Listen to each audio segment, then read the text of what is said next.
Montense, all your juice station, some of them must have one. Toro Jama Kekere manager, the all your juice station.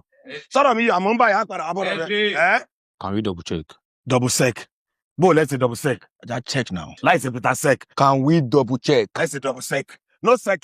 Let your guy me look on. Can you tell me? No, we can check it. Come here. Be about the song and be me look. How is it, guys? Sir. All clear? Sir. All clear, sir. Good. So, guys, we have to be somewhere right now, okay? Let's move. Move! What's up? Wardrobe. Drew Pilar, we can clear body. Guys, move now. Move, I need my.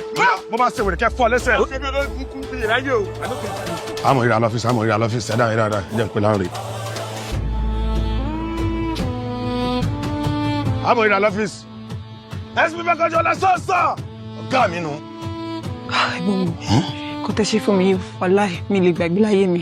Jọ́sẹ̀ dínà ẹ̀jẹ̀ lóhùn kí ni ṣẹlẹ̀ bàbá rẹ̀ ńkọ́. Ó sì wà lẹ́wọ̀n orólè náà ni. Bàbá rẹ̀ náà tún jalè lọ sẹ́wọ̀n sọ̀rọ̀ ọmọ ọ̀rọ̀ tó wà nílé mi ní kó bẹ́ẹ̀ ń jáde àmọ́ sí. ilẹ̀ máa wọ̀rí ẹṣẹ́ ẹ̀gbọ́n mi wàláhì ẹlẹ́nu pa. Kékeré gbọ́n àṣẹgbọ́n ìkékeré gbọ́n àṣẹgbọ́n ìkékeré gbọ́n àṣẹgbọ́n